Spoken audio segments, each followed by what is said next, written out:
Salary से PF cut गया, लेकिन एम्प्लॉयर ने आपके पीएफ का पैसा आपके पीएफ अकाउंट में जमा नहीं किया। तो क्या करें कि तुरंत में पीएफ का पैसा जमा हो जाए। जब आपका सैलरी आता है तो आप ये उम्मीद रखते हैं कि सैलरी के साथ साथ पीएफ में जो पैसा जमा हुआ, क्रेडिट हुआ, उसका भी एसएमएस आए। जब एसएमएस नहीं आता है तो अगला स्टेप आप उठाते हैं, आप उमंग एप्लीकेशन या ईपीएफओ के वेबसाइट में लॉगिन करके चेक करते हैं कि आप उस ईपीएफओ के पासबुक में कि आपका पैसा जमा हुआ या नहीं हुआ। मतलब जहां आप काम कर रहे हैं, जिस कंपनी में काम कर रहे हैं, या जिस इंस्टीट्यूशन, किसी ट्रस्ट के अंदर, किसी कॉलेज में, या जहां भी आप काम कर रहे होंगे, उसका काम है कि आपका पीएफ वो जमा करे, जिसमें आपके सैलरी से भी कुछ पीएफ का अमाउंट डिडक्शन होता है और कुछ कंपनी की तरफ से, एम्प्लॉयर की तरफ से डिडक्शन करके, मतलब कि उसमें से ऐड करके, और इसके बाद वो जमा किया जाता है। अब आप इस बात के लिए घबरा जाते हैं कि अगर पीएफ समय से जमा नहीं होगा तो दिक्कत हो जाएगी। दिक्कत क्या होगी? इसी बीच कभी आपको पीएफ निकालना पड़े तो वो पैसा तो विड्रॉल आप नहीं कर पाएंगे ना। और अगर आप ये सोच रहे हैं कि उसका इंटरेस्ट नहीं मिलेगा तो गलत सोच रहे हैं। रीजन ये कि ईपीएफओ पे जो इंटरेस्ट होता है, ब्याज होता है, वो एक बार में एक मुश्त में दिया जाता है। 31 मार्च 2026 तक का ब्याज ईपीएफओ को जो मिलना था, मतलब पीएफ बैलेंस पे जो मिलना था, अभी तक तो मिला नहीं है।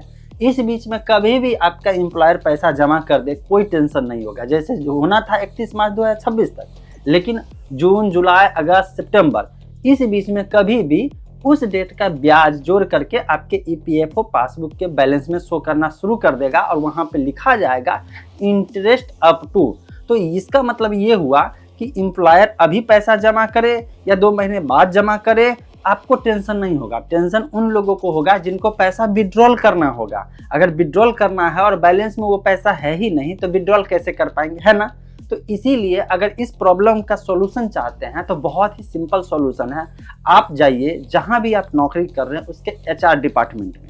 अगर इंस्टीट्यूशन बहुत बड़ा नहीं है, जहां हजारों लोग नहीं काम कर रहे हैं, कुछ 100 लोग काम कर रहे हैं, तो वहां पे हो सकता है कि मैनेजर होगा जो भी सैलरी का काम कर रहा है, सैलरी लेन देन, सैलरी ट्रांसफर का काम कर रहा होगा, उसके पास जाइए, उससे रिक्वेस्ट करिए कि सर प्लीज मेरे पीएफ का पैसा नहीं आया है, आप जमा कर दीजिए। वो आपका संतोषजनक जवाब दे देगा, सेटिस्फाइंग जवाब दे देगा कि हाँ पीएफ का पैसा अभी नहीं गया है, इतने दिन में जाएगा।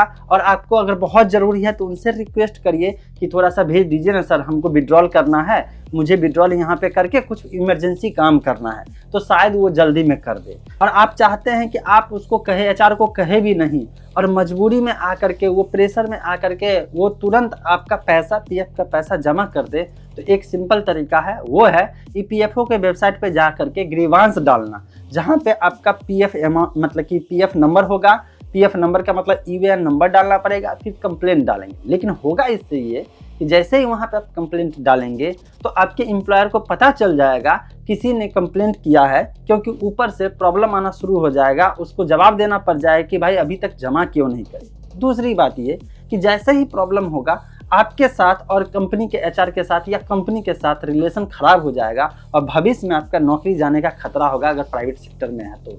इसीलिए ये गलती तो मैं नहीं कहूँगा, ये तब करना है जब आप काम छोड़ चुके हैं या आपको काम वहाँ नहीं करना है और आप चाहते हैं कि पीएफ का पैसा विड्रॉल भी करे या पीएफ टोटल जमा कराए। तो सिंपल सा है, आप जाइए पीएफ के वेबसाइट पे ग्रीवांस डालिए, पूरा डिटेल्स में बढ़िया से ड्राफ्टिंग करिए और देखिए उसके ऊपर ऐसा प्रेशर आएगा, वो आपका तो भेजेगा, साथ साथ जितने भी उस कंपनी में या उस इंस्टीट्यूशन में काम कर रहे हैं सबका पीएफ का पैसा तुरंत में आ जाएगा और सभी लोग खुश होकर के आपको धन्यवाद देंगे कि आपके कारण से उसका पैसा आ गया। लेकिन वो लास्ट ऑप्शन है, ध्यान दीजिएगा।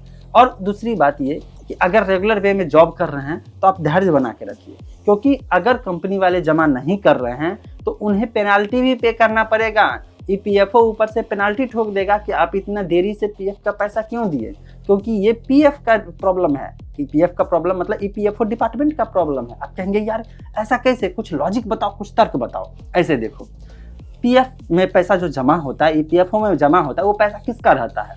कुछ पैसा आपका रहता है और कुछ पैसा कंपनी का रहता है, गवर्नमेंट का नहीं रहता है। मतलब कंपनी आपके बिहाफ में कुछ परसेंटेज वहाँ पे जमा करती है, 12% वाला में, 12.5% में, और आपका भी पैसा यहाँ पे कट के जमा हो रहा है। तो आपका और कंपनी का पैसा मिल करके वो पैसा चला जाता है ईपीएफओ डिपार्टमेंट के बैंक अकाउंट में। और अगर उसके पास देरी से पैसा पहुंचा तो सरकार उस पैसे का इस्तेमाल कैसे कर पाएगी? आखिर सरकार, गवर्नमेंट, ईपीएफओ डिपार्टमेंट आपको 8%, 8.25% जो सालाना ब्याज देती है वो कहाँ से देती है?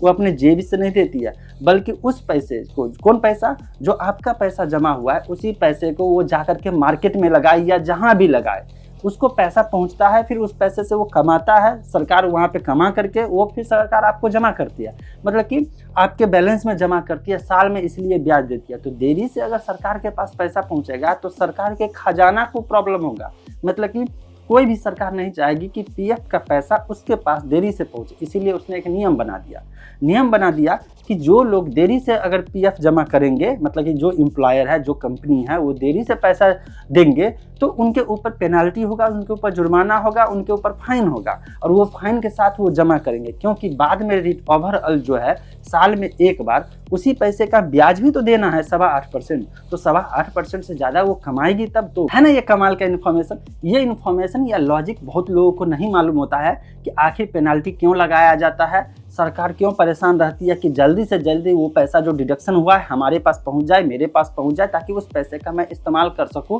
और बाद में उसी पैसे के पूरे साल इस्तेमाल करने के बाद एक बार मैं वहां पे ब्याज दे दूं। अब जैसे देखिए, ब्याज देना था मार्च में, सरकार जानबूझ करके धीरे धीरे जून सितंबर तक कर रही है, क्योंकि जितना लेट होगा सरकार के ऊपर लोड कम रहेगा, फिर अगले साल जाएगा, लेट करते चला जाएगा, और जो एम्प्लॉयर हैं उनको भी कोई दिक्कत नहीं है, क्योंकि वो पैसा डिडक्शन करवा करके वहाँ दे दिए। अब जो एम्प्लॉई हैं, जो नौकरी करने वाले लोग हैं, उन्हें प्रॉब्लम है कि जल्दी से जल्दी मेरे पास पैसा पहुँच जाए, बुक में दिखना शुरू हो जाए, ताकि जल्दी से विड्रॉल भी कर सके।